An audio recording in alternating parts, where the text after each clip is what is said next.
السلام علیکم ورحمۃ اللہ وبرکاتہ۔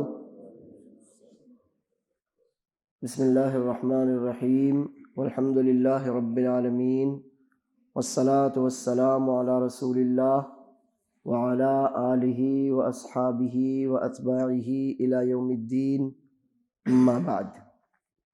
محترم حاضرین، اللہ کے فضل اور توفیق سے صحابہ کرام رضی اللہ عنہم کے فضائل سے متعلق ہمارا یہ سلسلہ الحمدللہ جاری ہے۔ الحمدللہ پچھلے ہفتے ہم نے رسول اللہ صلی اللہ علیہ وسلم کا فرمان مبارک خیرکم قرنی خیر الناس قرنی ثم الذین یلونہم ثم الذین یلونہم، یہ حدیث پچھلے ہفتے الحمدللہ ہم نے آپ کے سامنے رکھی تھی۔ الحمدللہ آج اسی معنی کی ایک اور تفصیلی روایت آپ کے سامنے رکھنے والا ہوں۔ شروعات ایک ضعیف روایت سے کروں گا۔ یہ حدیث عبداللہ بن مغفل رضی اللہ عنہ کی روایت سے ہے۔ صحیح ابن حبان کی یہ روایت ہے، ضعیف ہے۔ وہ حدیث ہے، عبداللہ بن مغفل رضی اللہ عنہ کہتے ہیں کہ رسول اللہ صلی اللہ علیہ وسلم نے فرمایا، اللہ اللہ فی اصحابی لا تتخذوہم غرضا من بعدی۔ اللہ یعنی اتقوا اللہ، اللہ کا خیال رکھنا، اللہ سے ڈرتے رہنا، اللہ عز و جل سے ڈرتے رہنا، اللہ تعالیٰ سے ڈرتے رہنا، فی اصحابی میرے صحابہ کے سلسلے میں، میرے صحابہ کے سلسلے میں اللہ کا خوف رکھنا، اللہ کا تقوی لازم رکھنا، اللہ سے ڈرتے رہنا۔ آگے اس کی وضاحت ہے، لا تتخذوہم غرضا بعدی، میرے بعد انہیں غرض، تنقید، ملامت، برائی کا ہدف نہ بنانا۔ میرے بعد یعنی میری زندگی میں تو نہیں کر سکتے یہ کام، میں کافی ہوں، لیکن میرے بعد میرے صحابہ کو تنقید، ملامت، برائی، عیب کا ہدف نہ بنانا، یعنی انہیں برا نہ بولنا، ان کی برائی نہ کرنا، ان کے ساتھ برائی نہ کرنا، ان کے لیے دلوں میں کینہ نہ رکھنا۔ اگر دیکھا جائے تو بہرحال حدیث کا معنی بالکل صحیح ہے، لا تسبوا اصحابی، ہم پڑھ چکے ہیں کہ میرے صحابہ کو برا مت کہو۔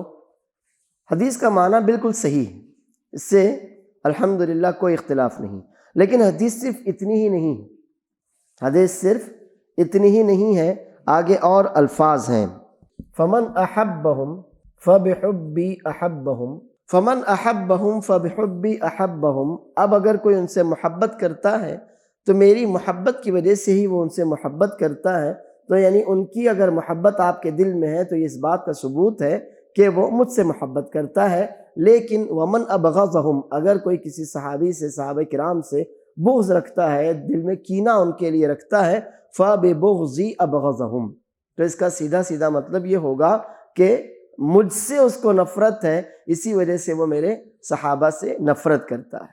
تو اگر کوئی محمد صلی اللہ علیہ وسلم سے محبت کرتا ہے تو گویا وہ صحابہ کرام سے محبت کرتا ہے، یا صحابہ کرام سے محبت کرتا ہے تو یہ اس بات کی علامت ہے کہ وہ نبی صلی اللہ علیہ وسلم سے محبت کرتا ہے، اور آپ چونکہ اپنے صحابہ سے محبت کرتے ہیں اس لیے وہ بھی صحابہ کرام سے محبت کرتا ہے۔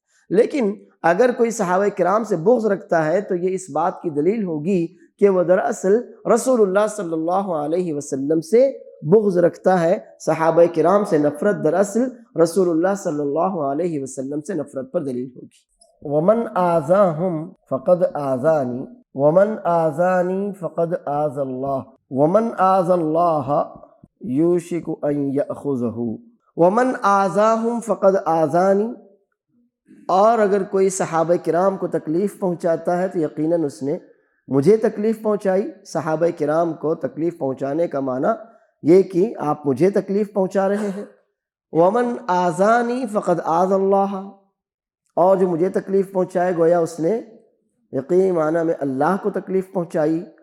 اور اگر کوئی اللہ کو تکلیف پہنچاتا ہے، ومن آذى اللہ، ظاہر ہے ہم اللہ تعالیٰ کو کیا تکلیف پہنچا سکتے ہیں؟ جو بھی کہیں وہ اللہ کی ذات میں گستاخی ہی ہو سکتی ہے، اس کے ساتھ شرک، کفر، الحاد اس کے نیک بندوں کو برا بولنا، اس کے اولیاء سے دشمنی کرنا، یہی اللہ عز و جل کو، ورنہ جسمانی طور پر ہم اللہ کو کوئی تکلیف نہیں پہنچا سکتے، نہ نعوذ باللہ کسی طرح سے ذہنی طور پر اللہ کو کوئی تکلیف ہو سکتی ہے، لیکن کہنا یہ ہے کہ اللہ کے نیک بندوں کی تکلیف گویا اللہ کی تکلیف ہے۔ اور ومن آذ اللہ، اور جو اللہ کو تکلیف پہنچائے، یوشک ان یأخذہ، تو یقیناً اللہ تعالیٰ اسے پکڑ لیتا ہے، اللہ تعالیٰ اس کو عذاب میں گرفتار کر لیتا ہے۔ یہ حدیث آپ کے سامنے ہے۔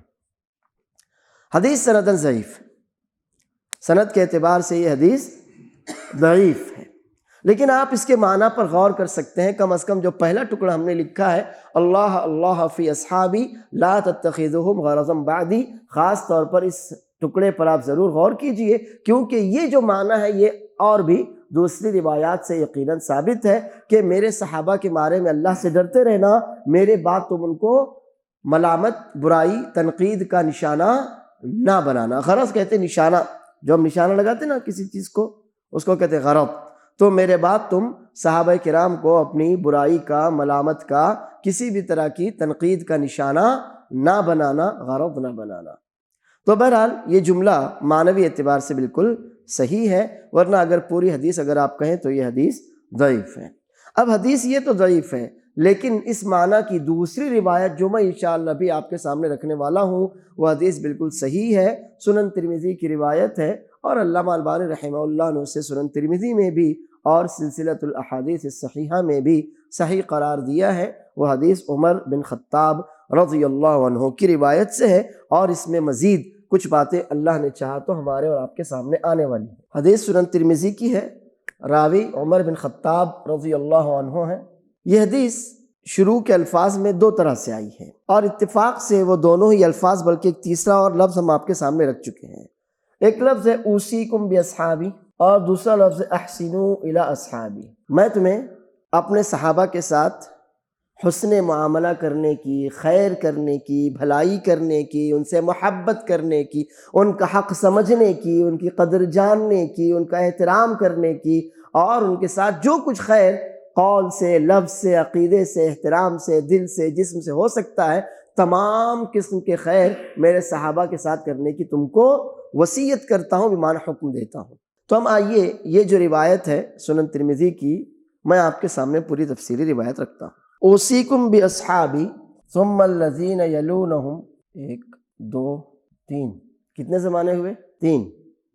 پہلا زمانہ صحابہ کرام رضی اللہ عنہم اجمعین کا زمانہ، دوسرا زمانہ تابعین کا، صحابہ کرام کی اولاد، صحابہ کرام کے شاگرد، اور تیسرا زمانہ اتباع التابعین، یعنی تابعین کی اولاد یا تابعین کے شاگرد، جو ایمان کی حالت میں ان کے ساتھ رہے، ان کو دیکھا، ان سے علم حاصل کیا، ان سے دین کو سیکھا، سمجھا اور ہم تک پہنچانے کے لیے کوششیں کی۔ تو یہ 3 زمانے ہیں، اور اگر کسی روایت میں چوتھے زمانے کا تذکرہ ہے تو جان لیجئے وہ روایت ضعیف۔ 3 ہی زمانوں کا تذکرہ صحیح روایات سے ثابت ہے۔ اگر کوئی روایت ایسی آئے کہ جس میں چوتھے بھی زمانے کا تذکرہ ہو تو وہ ٹکڑا، وہ روایت ضعیف ہوگی، یہ بات یاد رکھیے، واللہ اعلم۔ ثم الذین یلونہم، ثم اس کے بعد کیا ہوگا اس کو ہم الگ لکھتے ہیں، ثم یفشی الکذب، ثم یفشی الکذب۔ پچھلے ہفتے ہم نے جو حدیث پڑھی تھی اس میں معنی تو یہی تھا، لیکن یہ الفاظ نہیں تھے۔ اس میں تھا ثم یأتی قوم تسبق شہاداتہم ایمانہم وتسبق ایمانہم شہاداتہم، تسبق شہاداتہم ایمانہم، ان کی گواہیاں ان کی قسموں سے آگے بڑھ جائیں گی، وتسبق ایمانہم شہاداتہم، اور ان کی قسمیں گواہیوں سے آگے بڑھ جائیں گی۔ ہم نے تفصیل آپ کے سامنے رکھی تھی۔ یہاں پر جو الفاظ ہیں وہ یہ ہیں، ثم یفشی الکذب، جھوٹ پھیل جائے گا، جھوٹ عام ہو جائے گا۔ کب؟ 3 زمانوں کے بعد۔ تو اسی لیے آپ تابعین میں سے، اتباع التابعین میں سے کسی کو جھوٹا نہیں پائیں گے۔ اور رہا مسئلہ صحابہ کرام رضوان اللہ علیہم اجمعین کا، تو وہ ہماری گواہیوں کے محتاج نہیں۔ رہا مسئلہ صحابہ کرام رضی اللہ عنہم اجمعین کا، تو اللہ نے ان کو اتنے اونچے مقام پر رکھا ہے کہ وہ اس بات کے محتاج نہیں ہے کہ میں اور آپ ان کی تعریف بھی کریں تو ان کو فائدہ ہو. الحمدللہ وہ اس مقام سے بھی بہت زیادہ اونچے ہیں. کیا ہوگا پھر صحابہ، تابعین، اتباع التابعین، ان کے بعد کیا ہوگا؟ ثم یفشو الکذب. اب اگر رسول اللہ صلی اللہ علیہ وسلم نے اتباع التابعین کے بعد کے زمانے میں کہا کہ جھوٹ پھیل جائے گا، عام ہو جائے گا، تو سوچتی ہم تو 15ویں صدی میں ہجری نبی صلی اللہ علیہ وسلم کی ہجرت کو 1440-45 سال ہو چکے. اب آپ اندازہ لگائیے کہ آج کیا حال ہوگا پھر. ثم یفشو الکذب، جھوٹ عام ہو جائے گا، پھیل جائے گا. یعنی یہ کوئی معاشرے میں ایسی چیز نہیں رہے گی لوگ جانتے نہیں، لوگ بولتے نہیں، لوگ سنتے نہیں، لوگوں کو اس کی عادت نہیں، ایسا نہیں. سب ہر آدمی ذرا سی باتوں پر جھوٹ، اپنے بچے سے جھوٹ، بیوی سے جھوٹ، بھائی سے جھوٹ، ساتھی سے جھوٹ، استاد سے جھوٹ، شاگرد سے جھوٹ. غرض یہ معاملہ پھیلتا چلا جائے گا. حتیٰ یحلف الرجل ولا یستحلف، آدمی قسمیں کھائے گا، لوگوں کو اس کی قسموں کی ضرورت نہیں رہے گی. آدمی قسمیں کھائے گا اور جو سامنے والا ہے وہ سمجھے گا جھوٹ بول رہا ہے، جھوٹی قسم کھا رہا ہے، اس پر کوئی اعتبار نہیں ہوگا. کیونکہ سب جھوٹی قسمیں کھانے والے لوگ ہوں گے. کیوں؟ اس لیے کہ سارے کے سارے جھوٹی قسمیں کھانے والے ہوں گے. وَيَشْهَدُ الشَّاهِدُ وَلَا يُسْتَشْهَدُ، اور گواہ گواہیاں بھی دے گا لیکن اس کی گواہیاں بھی قبول نہیں ہوں گی. مطلب اگر حقیقت کی ترازو میں رکھا جائے تو اس کی گواہی قبول ہونے والی نہیں ہوگی. لیکن جب پورا کا پورا جھوٹوں کا ہی راج ہوگا تو قسمیں بھی جھوٹوں کی، باتیں بھی جھوٹوں کی، گواہیاں بھی جھوٹوں کی. حقیقت کی نظر سے اگر دیکھا جائے، اللہ عز و جل کے ترازو میں تولا جائے، تو اگر کوئی گواہی دینا چاہے گا تو اللہ کے یہاں اس کی گواہی بھی قبول نہیں ہوگی، مومنین کے یہاں اس کی گواہی قبول نہیں ہوگی. اور اگر کوئی قسمیں کھائے گا تو اللہ عز و جل کے یہاں اس کی قسمیں قبول نہیں ہوگی. یہ نہیں کہ جو اب جیسے آپ کہیں گے آج کے زمانے میں تو جھوٹ چلتا ہے، جی جھوٹوں کا ہی بیوپار، جھوٹوں کا ہی کاروبار، جھوٹوں کی حکومتیں، حکمرانیاں، سلطنتیں، تو وہ تو کسی شمار و قطار میں نہیں. کہنا یہ ہے کہ اللہ کی نظروں میں، اللہ کے نیک بندوں کی نظروں میں ایسے جھوٹے لوگوں کی قسمیں بھی جھوٹی ہوں گی. وہ ان کی جھوٹی قسموں پر نہ اعتبار کریں گے، نہ چاہیں گے کہ وہ قسم کھائیں. ایسی گواہیاں دینا چاہیں گے جھوٹے لوگ تو اللہ کے نیک بندے نہ ان کی گواہیوں کا اعتبار کریں گے اور نہ چاہیں گے کہ وہ آدمی آئے اور ان کے پاس گواہی دے. جھوٹ اس قدر عام ہو جائے گا. حتی یحلف الرجل ولا یستحلف ویشہد الشاہد ولا یستشہد. حدیث کا یہ ایک ٹکڑا یہاں پر پورا ہوا. اگلا ٹکڑا، الا لا یخلون رجل بامرأۃ الا وکان ثالثہما الشیطان. سن لو، اللہ تاکید تنبیہ کے لیے، توجہ اپنی طرف کھینچنے کے لیے. الا سن لو، لا یخلون رجل بامرأۃ، کوئی بھی آدمی کسی عورت کے ساتھ تنہائی میں نہ رہے. کیا مطلب؟ بیٹا اپنی ماں کے ساتھ تنہائی میں نہ رہے، شوہر بیوی کے ساتھ تنہائی میں نہ رہے، بھائی بہن کے ساتھ، ایسا نہیں ہے. اس کا مطلب ہے اجنبی، غیر محرم، چچا زاد، پھوپھی زاد، خالہ زاد، ماموں زاد. یہ جو زاد ہیں نا یہ غیر محرم ہیں. جتنے بھی زاد ہیں سب غیر محرم ہیں. خالہ زاد غیر محرم، اس سے کوئی رشتہ نہیں ہے ہمارا، اجنبی. رشتہ نہیں ہے مطلب یہ نہ کہنا کہ شیخ نے کہا رشتہ نہیں، مطلب یہ ہے کہ حرمت والا رشتہ بات چل رہی ہے، حرمت والا رشتہ نہیں ہے. جیسے اگر میری بیٹی ہے تو میرے سالے کا بچہ اس کے لیے غیر محرم ہے، اور میرا بیٹا ہے تو میری سالی کی بچی اس کے لیے غیر محرم ہے. یہ کہہ رہا ہوں میں کہ رشتہ نہیں، یعنی حرمت والا رشتہ نہیں ہے. ہونا رشتہ تو ہے، وہ رشتہ. تو یہ جتنے بھی زاد ہیں نا، پھر چاہے وہ خالہ زاد ہوں، ماموں زاد، وہ پھوپھی زاد ہوں، چچا زاد ہوں، کوئی بھی ہوں، وہ سب کے سب غیر محرم ہیں. اور ایسے ہی مسئلہ بھابھی اور دیور کا بھی ہے، جیٹھ. ہماری شریعت نے بالکل اس کو صراحت سے حرام قرار دیا ہے. تو حدیث کہتی ہے، نبی کریم صلی اللہ علیہ وسلم کا فرمان مبارک سن لو، تاکید تنبیہ، ہرگز لا یخلون رجل بامرأۃ، ہرگز کوئی مرد کسی عورت یعنی اجنبی غیر محرم عورت کے ساتھ تنہائی میں نہ رہے. ورنہ کیا ہوتا ہے، ان میں سے تیسرا بھی کوئی ہوتا ہے، اور وہ تیسرا کون ہے؟ ہاں، وکان ثالثہما الشیطان. ان میں ایک تیسرا شیطان ہوتا ہے، چاہے پھر وہ استاد شاگرد والا معاملہ کیوں نہ ہو، وہ کیمسٹری بایولوجی پڑھانے والا، حتیٰ کہ قرآن کریم پڑھانے والا معاملہ کیوں نہ ہو، جب ہمیں معلوم ہے کہ تیسرا شیطان ہے، اس کے باوجود رسک لینا بیوقوفی کہ نہیں میری بیٹی قرآن تو پڑھ رہی ہے، نہیں میری وہ جو استاد ہے بہت شریف ہیں، وہ تو میتھس ہی پڑھاتے ہیں، شیطان کچھ اور پڑھانے والا وہاں موجود ہے، اور اس کی پڑھائی آپ کی پڑھائی سے زیادہ دور تک اثر ڈالتی ہے۔ تو حدیث نے جو کہہ دیا نا، بس کہہ دیا، ختم۔ اب وہ پتھر کی لکیر، پتھر ٹوٹ جائے مگر لکیر نہ ٹوٹے، حدیث نے کہہ دیا۔ اب وہ قانون آپ مانتے ہیں آپ کا بھلا ہے، نہیں مانتے تو اللہ اور اس کے رسول کا کچھ نقصان نہیں ہے۔ سن لو، ہرگز کوئی مرد کسی عورت، ہاں جی میں نے عورت یہاں کیا بتایا، مرد اور عورت کون؟ غیر محرم، یہ یاد رکھنا ہمیشہ، غیر محرم۔ ورنہ کیا میں اپنی امی کے ساتھ ایک گھر میں تنہا رہ سکتا ہوں؟ رہ سکتا ہوں۔ کوئی مرد اپنی بہن کے ساتھ تنہائی میں رہ سکتا ہے؟ رہ سکتے نا جی، کوئی مسئلہ ہی نہیں ہے۔ اللہ بچائے، وہ جو گندے لوگ ہیں اس کی وجہ سے شریعت نہیں بدلتی، اللہ محفوظ و معمون رکھے۔ ورنہ دنیا کا اس سے زیادہ پاکیزہ رشتہ کیا لائیں گے کہ باپ بیٹی کا رشتہ ہو؟ اس سے زیادہ پاکیزگی کہاں سے لاؤ گے؟ ایسی ماں بیٹے کا رشتہ ہو، اس سے زیادہ پاکیزگی لاؤ گے کیا؟ جی نہیں۔ اب شریعت نے جو کہا اس کو ماننا ہے، جو جس سے روکا اس سے کیا کرنا ہے؟ اس سے رک جانا ہے اور سمجھنا اسی میں خیر ہے۔ سنو، ہرگز بھی کوئی مرد کسی غیر محرم عورت کے ساتھ تنہائی میں نہ رہے۔ اگر آپ کہیں گے شیخ کوئی ضرورت ہو جائے تو، جی ہاں، تو ایک اور روایت کا ٹکڑا یہاں آپ کے سامنے رکھتا ہوں، الا ومعها ذو محرم۔ یہ صحیح بخاری اور صحیح مسلم کی روایت کے الفاظ ہیں، الا ومعها ذو محرم، سوا یہ کہ اس عورت کے ساتھ اس کا کوئی محرم بھی ہو۔ مثلا اللہ صحت عافیت سے رکھے ہر مسلمان کو، ہماری ماؤں بہنوں بیٹیوں کو، ہم کو سب کو، بیمار ہو گئی عورت، اب ڈاکٹر کا جو اس کا او پی ڈی ہے، وہاں پر آپ اپنی بیوی کو، اپنی بہن کو، اپنی بیٹی کو اکیلے نہ جانے دیں، آپ ساتھ میں رہیں، الا ومعها ذو محرم۔ اب حدیث تو یہی کہتی ہے۔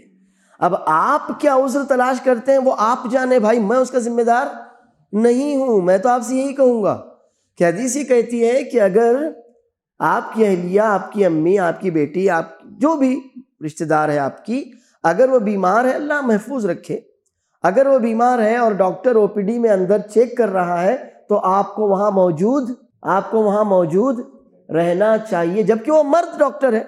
اگر لیڈی ڈاکٹر ہے تو پھر کوئی مسئلہ نہیں ہے، لیکن اگر ڈاکٹر مرد ہے، غیر محرم ہے، تو پھر آپ اپنی بیٹی یا اپنی بیوی یا اپنی بہن یا اپنی ماں کو تنہا نہیں چھوڑ سکتے۔ آپ او پی ڈی میں اس کا جو اندر کا روم ہے وہاں پر آپ موجود رہیں گے۔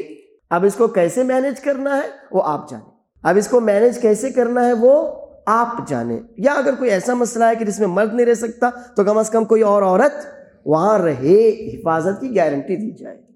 اب اس کو کیسے مینیج کرنا ہے وہ آپ اچھی طرح سے اپنے معاشرے میں رہتے ہوئے سمجھ سکتے ہیں۔ اب آپ کہیں گے اس کی کیا ضرورت تھی اس ٹکڑے کی، اس کا کیا تعلق ہے صحابہ کرام سے؟ کہیں گے کہ نہیں کہیں گے؟ جی اگر نہیں کہیں گے تو میں سمجھ رہا ہوں کہ آپ سو رہے ہیں، اور اگر کہیں گے تو مطلب یہ کہ آپ جاگ رہے ہیں، اور بات تو چل رہی تھی صحابہ کرام کے تعلق سے۔ جی ہاں، آئیے ابھی صحابہ کرام کی طرف واپس سے یہ حدیث لوٹے گی، اور چونکہ لوٹے گی اس لیے میں اس کو رہنے دیتا ہوں۔ یہ ہے صحابہ کرام کا تعلق۔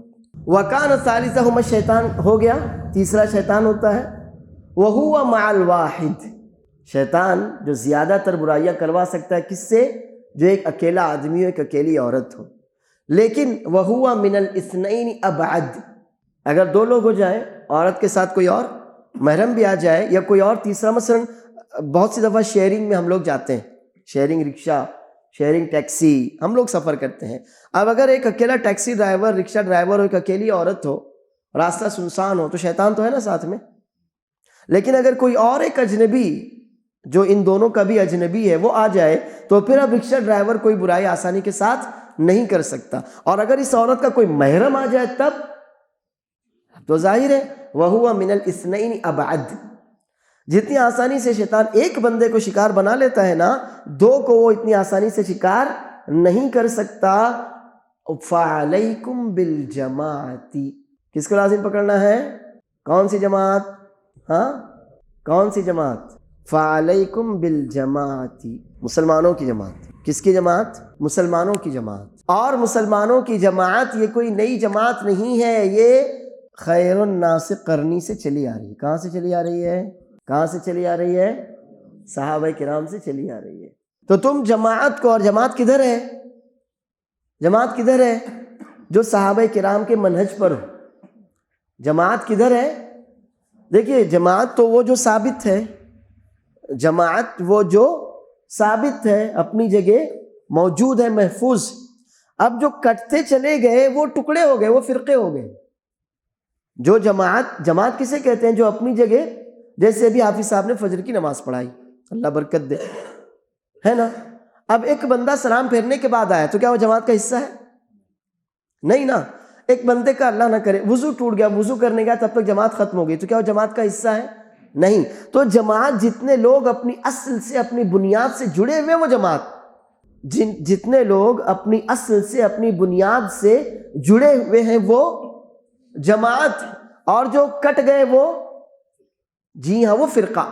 ہمیشہ یہ ڈیفینیشن یاد رکھنا، جو لوگ اپنی اصل اور اپنی بنیاد سے جڑے ہوئے ہیں وہ جماعت ہیں، اور جو کٹ گئے وہ فرقہ ہیں۔ اب صحابہ کرام اپنی جگہ مضبوط ہیں، محفوظ ہیں، صحیح و سالم ہیں، الحمدللہ۔ خوارج آئے، کٹ گئے، تو فرقہ کون؟ صحابہ کرام کے خوارج۔ شیعہ آئے، کٹ گئے، تو فرقہ کون؟ صحابہ کرام کے شیعہ۔ معتزلی آئے، کٹ گئے، تو فرقہ کون؟ معتزلی۔ اشعری آئے، کٹ گئے، تو فرقہ کون؟ اشعری۔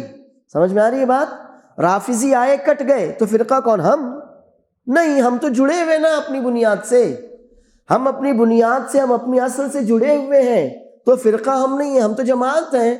اب اگر کوئی آتا ہے اور کٹ جاتا ہے تو فرقہ کون ہوا؟ فرقہ کون ہوا؟ جو آیا اور کٹ گیا وہ فرقہ ہوا نا۔ تو صحابہ کرام اپنی جگہ مضبوطی سے قائم ہیں، دائم ہیں۔ اب خارجی آئے، کٹ گئے، تو خارجی فرقہ ہوئے۔ شیعہ آئے، کٹ گئے، تو شیعہ فرقہ ہوئے۔ ماتریدی آئے، کٹ گئے، ماتریدی فرقہ ہوئے۔ اشعری آئے، کٹ گئے، اشعری فرقہ ہوئے۔ معتزلی آئے، کٹ گئے، معتزلی فرقہ ہوئے۔ ہم فرقہ ہوئے کیا؟ جی نہیں، ہم تو اپنی جگہ قائم و دائم ہیں، پھر چاہے ہم ہزاروں کی تعداد میں ہوں یا میں اکیلا رہوں، ہم ہیں نا اپنی اصل پر، اپنی بنیاد پر قائم، تو ہم جماعت ہیں۔ چاہے ہم لاکھوں کی تعداد میں ہوں یا اکیلے ہوں، ہم اکیلے جماعت ہیں۔ ابراہیم علیہ السلام اکیلے امت تھے کہ نہیں تھے؟ ہاں، تو اسی کو کہتے ہیں جماعت۔ سمجھ میں آ گیا؟ تو وہ جماعت ہماری کہاں سے، یہ مبارک جو جماعت ہے کہاں سے چلی آ رہی ہے؟ صحابہ کرام سے، اپنی جگہ ثابت ہے۔ جو کٹتا ہے، جو ٹوٹتا ہے وہ فرقہ بنتا ہے، ہم تھوڑی فرقہ بنتے ہیں۔ تو فعلیکم بالجماعت وایاکم والفرقۃ، جماعت کو، صحابہ کرام کو، اپنے اسلاف کو لازم پکڑ کے رکھنا، جدا نہ ہونا، ٹوٹنا نہیں، الگ نہیں جانا، اختلاف نہیں کرنا، تفرقے میں نہیں پڑنا، ورنہ کیا ہوگا پھر؟ کدھر چلے جاؤ گے؟ جی ہاں، یہ ہمیشہ یاد رکھنا یہ اصول۔ تو اب سمجھ میں آیا حدیث کو کیسے جوڑا گیا اوپر سے نیچے تک؟ آپ کو یہ بتایا گیا کہ اگر عقیدہ ہو تو وہ جماعت والا عقیدہ ہو، اور یہ حیا، شرم، غیرت والا کوئی چھوٹا سا بھی معاملہ ہو تو وہ بھی کس کی طرح ہو؟ آپ سمجھ میں آیا؟ ایک مثال دے کر آپ کو بتایا گیا کہ میرے صحابہ کی طرح تم کو حیا اور غیرت کے تقاضوں پر بھی عمل کر کے دکھانا پڑے گا۔ میرے صحابہ کرام نے جو منہج حیا اور غیرت کے لیے اپنایا اور اختیار کیا نا، وہ منہج تم کو بھی حیا اور غیرت کے تقاضوں کو لے کر اپنانا پڑے گا، اختیار کرنا پڑے گا۔ آگے ایک اور ٹکڑا ہے، بہت عظیم ٹکڑا ہے، دھیان میں رکھیے، ہمارے اور آپ کے لیے ہے۔ فمن اراد بحبوحۃ الجنت، بحبوحہ اور بحبوحہ اس کا مطلب ہوتا ہے وسط، بہترین۔ وَكَذَلِكَ جَعَلْنَاكُمْ أُمَّةً وَسَطًا فَمَنْ أَرَادَ بَحْبُوحَةَ الْجَنَّةِ فَلْيَلْزَمِ الْجَمَاعَةَ، اب جو جنت کے بہترین درجے کا خواہش مند ہو وہ صحابہ کرام کو لازم پکڑ لے۔ کلیئر ہے؟ ترجمہ صحیح ہے؟ ڈیفینیشن صحیح ہے؟ میں نے بتایا نا جماعت تو صحابہ کرام ہے نا، تو اب چاہے ہم جماعت کہیں چاہے صحابہ کرام کہیں، بات ایک ہی ہے. فمن اراد بحبوحۃ الجنۃ فلیلزم الجماعہ، اور جماعت کی کون؟ صحابہ کرام. خیر الناس قرنی ثم الذین یلونہم ثم الذین یلونہم. یہی جماعت کا ڈیفینیشن یہی ہے، ہمیشہ یاد رکھنا. جماعت کا ڈیفینیشن یہی ہے. اور فرقہ ثم یفشو الکذب، فرقے کا ڈیفینیشن کیا ہے؟ ثم یفشو الکذب. ابھی جو حدیث ہم نے آپ کے سامنے رکھی ہے کہ 3 اوصیکم باصحابی 1، ثم الذین یلونہم 2، ثم الذین یلونہم 3، اس کے بعد کیا ہونے والا ہے؟ ثم یفشو الکذب، یعنی فرقے وجود میں آنے والے ہیں. جو صحابہ سے ٹوٹے گا وہ فرقہ بنے گا، جو صحابہ کے ساتھ رہے گا چاہے وہ اکیلا ہو، اپنے دین میں، اپنے عقیدے میں، اپنے منہج میں، اپنے علم و عمل میں، اگر پوری دنیا میں ایک اکیلا بندہ بھی صحابہ کرام کے منہج پر ہو تو وہ جماعت ہے. بات واضح ہے میری؟ وہ جماعت ہے. اور پوری دنیا مل کر بھی اس کی مخالف ہے تو پوری دنیا فرقہ بنے گی، جماعت نہیں بنے گی. اب فمن اراد بحبوحۃ الجنۃ، جو جنت کے بہترین حصے کا وارث بننا چاہتا ہو، فلیلزم الجماعہ. کس کا ساتھ پکڑ لے وہ؟ کس کا ہاتھ پکڑ لے وہ؟ کس کا راستہ اختیار کر لے؟ صحابہ کرام رضی اللہ عنہم اجمعین کا. اور حدیث کا آخری ٹکڑا بھی آپ کے سامنے رکھ دیتا ہوں. ومن سرتہ حسنتہ وساءتہ سیئتہ، فمن سرتہ حسنتہ وساءتہ سیئتہ. اب کسی کو نیکی کر کے خوشی ہو اور گناہ یا برائی ہو جانے پر دکھ ہو. اگر آپ نیکی کریں تو خوشی ہو کہ الحمدللہ میں نے آج فجر کی نماز با جماعت پڑھی، خوشی ہوئی. اور کوئی برائی ہو جائے، گناہ ہو جائے، جماعت چھوٹ گئی، آج ایک غلط بات ہو گئی، تو اگر کسی کو نیکی پر خوشی ہو اور برائی گناہ ہو جانے پر دکھ ہو، افسوس ہو، تو یہ آپ کے مومن ہونے کی نشانی ہے. فذالکم المؤمن، یہ کس بات کی علامت ہے؟ یہ آپ کے مومن ہونے کی علامت ہے. یہی بندہ مومن ہے. الحمدللہ ہم نے اس حدیث کو بھی مکمل کیا. وباللہ التوفیق وآخر دعوانا الحمدللہ رب العالمین. آپ میں سے کسی کا کوئی سوال ہو اگر تو آپ پوچھ سکتے ہیں. جی. جو حدیث ضعیف ہوتی ہے کیوں بتائی جاتی ہے؟ تاکہ آپ کو پتہ چلے کہ ضعیف ہے. سمجھ میں آیا؟ ورنہ کل کو کوئی آپ کے سامنے روایت رکھے گا اور آپ کہیں گے ارے ہم کو تو معلوم ہی نہیں تھی. سمجھ میں آیا نا؟ تو انسان کو دونوں راستے بتا دیے جاتے ہیں. اللہ فرماتا ہے وَهَدَيْنَاهُ النَّجْدَيْنِ، آپ کو دونوں راستے بتا دیے گئے. تو اب وہ حدیث جو ضعیف ہے آپ کی سمجھ میں آ گئی نا. اب اگر کل کو کوئی وہ حدیث آپ کے سامنے ذکر کرے گا تو آپ کیا کہیں گے اس کو؟ کہ بھائی یہ حدیث ضعیف ہے، آپ اسے بیان مت کرو، نبی صلی اللہ علیہ وسلم کی طرف اس کا منسوب کرنا مناسب نہیں ہے، احتیاط کرو. ہے کہ نہیں؟ تو ہمارا جو دین ہے وہ مضبوط بنیادوں پر قائم. تو ایک بندہ اس کے لیے ضروری ہے کہ وہ اگر اچھائی کو جانے تو ساتھ میں، ہاں، ورنہ کب وہ برائی میں گرفتار ہو جائے گا پتہ ہی نہیں چلے گا. آج ہماری امت، اللہ ہدایت دے مجھ کو بھی اور آپ کو بھی، کتنی من گھڑت ضعیف روایتیں جن پر ہم عمل کرتے ہیں اور سمجھتے ہیں یہی دین ہے. ہمارے معاشرے میں کتنی ایسی روایتیں رواج پا چکی ہیں، دراصل وہ کیا ہیں؟ ضعیف سے بھی آگے جا کر کیا ہیں؟ سب من گھڑت ہیں. لیکن پھر کیوں ہمارے دین کا حصہ بنی؟ کیوں بنی وہ دین کا حصہ؟ معلوم نہ ہونے کی وجہ سے. ہم نے اس پر اپنے دین کی بنیاد کیوں رکھی دین کی بنیاد؟ ہم کو معلوم نہیں تھا کہ وہ حدیث یا تو من گھڑت ہے یا کم از کم ضعیف ہے. اس لیے عوام کو آگاہ کرنا ضروری ہوتا ہے. واللہ اعلم. اور ہم بتا رہے ہیں نا کہ وہ ضعیف ہے، اس کو چھوڑ تو نہیں رہے. اب ایسے تو سوال ہے کہ محدثین نے سب سے پہلی حدیث کی کتاب کون سی لکھی؟ تو دیکھیے کتاب باقاعدہ اگر کتاب پوچھ رہے ہیں تو وہ ایک الگ چیز ہے، لیکن اگر حدیثیں لکھنے کی بات کر رہے ہیں تو عبداللہ بن عمرو رضی اللہ عنہما نے جو نبی صلی اللہ علیہ وسلم سے حدیثیں سنی تھی ان کو جمع کیا تھا الصادقہ کے نام سے. الصادقہ یعنی یہ وہ صحیفہ ہے جس میں نبی صلی اللہ علیہ وسلم کی حدیث، اور صادق کا مطلب تو آپ سمجھ ہی سکتے ہیں، موجود ہے. اسی طرح سے نبی صلی اللہ علیہ وسلم نے ایک صحابی ابو شاہ تھے، نبی کریم صلی اللہ علیہ وسلم نے خطبہ جو دیا تھا حج میں، تو انہوں نے کہا اللہ کے رسول صلی اللہ علیہ وسلم میں تو بھول جاؤں گا. تو آپ نے فرمایا تھا ابو شاہ کو یہ لکھ کے دے دو۔ اسی طرح سے ابو ہریرہ رضی اللہ عنہ کے شاگرد حمام بن منبہ نے ابو ہریرہ رضی اللہ عنہ کی موجودگی میں ان کی حدیثیں لکھی تھیں۔ تو صحابہ کرام رضی اللہ عنہ مجمعین کی یہاں حدیثیں لکھی جا رہی تھیں، لکھی جاتی تھیں، لیکن جیسے کتاب آج ہم کہتے ہیں نا کتاب، تو کتابی شکل میں وہ چیزیں اکٹھا نہیں تھیں۔